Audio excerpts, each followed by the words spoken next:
ঈদ আসে ঈদ যায়, একই রকম জিনিস চলতে থাকে, একই জিনিসের রিপিটেশন আমরা দেখতে থাকি। আড়ং থেকে কেনাকাটা করলে আর ব্যাগ ফ্রিতে পাওয়া যাচ্ছে না, খাটের নিচে ব্যাগ জমিয়ে জমিদারি করা যাচ্ছে না, আপনি কাস্টমার হিসেবে খুবই ক্ষেপে আছেন।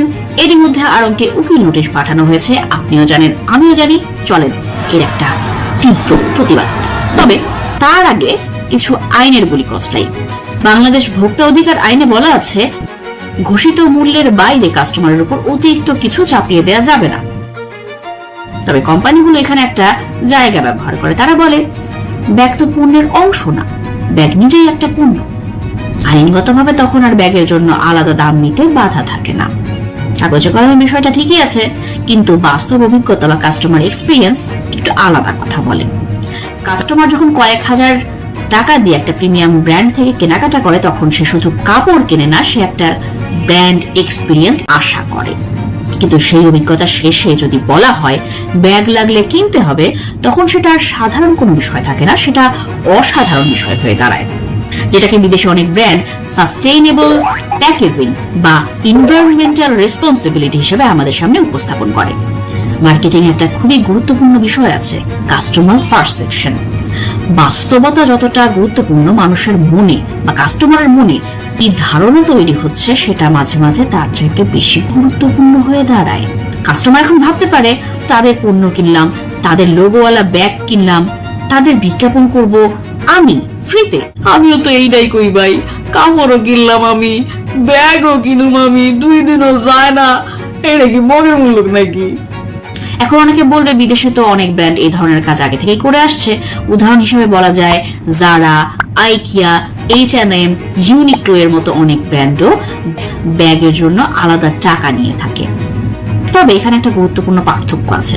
অনেক ক্ষেত্রে সেখানে ব্যাগগুলো সাধারণ রিইউজেবল ব্যাগ হয়, যেগুলো মানুষ বারবার ব্যবহার করতে পারে। অনেক সময় ব্যাগে বড় তেমন কোনো লোগো বা ব্র্যান্ডিং থাকে না, কারণ সেখানে মূল উদ্দেশ্য থাকে প্লাস্টিক কমানো এবং মানুষকে নিজের ব্যাগ ব্যবহারে উৎসাহ দেয়া। অর্থাৎ সেখানে ব্যাগ শুধু একটা প্যাকেজিং না, রিইউজেবল প্রোডাক্ট হিসাবে ব্যবহার হয়। কিন্তু এখানেও দুটো বড় পার্থক্য আছে।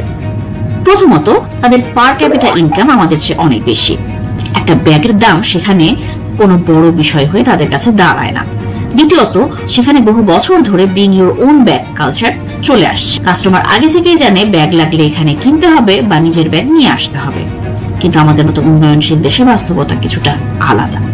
তাই একই নীতি বাইরে থেকে কপি করে নিয়ে এসে চালালেই সেটা পরিবেশ সচেতনতা হিসেবে দেখা হবে, ব্যাপারটা এমন নয়। ব্যাপারটা অনেক ক্ষেত্রেই এক্সট্রা চার্জ হিসেবে দেখা হচ্ছে। দীর্ঘমেয়াদে এটা ব্র্যান্ডের জন্য পজিটিভও হতে পারে, নেগেটিভও হতে পারে। সবকিছু নির্ভর করছে কমিউনিকেশন আর ট্রাস্ট বিল্ডিং এর উপর। যদি সত্যিই ব্যাগের টাকা দিয়ে পরিবেশের জন্য ভালো কিছু করা হয়, তাহলে সেটা কাস্টমারকে স্পষ্টভাবে জানানো দরকার। ধরুন একটা লাইভ ওয়েবসাইট তৈরি করা হলো, যেখানে কাস্টমার নিজে জানতে পারবে তার টাকা দিয়ে দেশের ঠিক কোন এলাকায় কোন জায়গায় কতটি গাছ রোপণ করা হয়েছে। সে চাইলে নিজে গিয়ে সেই গাছের তত্ত্বাবধান করতে পারবে, যত্ন নিতে পারবে। তখন বিষয়টা শুধু একটা ব্যাগ কেনা হিসেবে দেখা হবে না, তখন কাস্টমার নিজেকে একটা পজিটিভ ইম্প্যাক্টের অংশ হিসেবে মনে করবে। মার্কেটিং এ একটা কথা খুবই প্রচলিত, people don't just buy products, they buy stories and emotions. যদি কাস্টমার নিজেকে একটা গল্পের অংশ হিসেবে মনে করে, তখন ব্র্যান্ডের সাথে তার সম্পর্ক হবে আরো জোরালো এবং মজবুত। শেষ পর্যন্ত একটা প্রশ্ন থেকেই যায়, কাস্টমার কি তাহলে একটা ব্যাগ কিনছে নাকি একটা ট্রাস্ট এবং ইমোশনাল কানেকশন?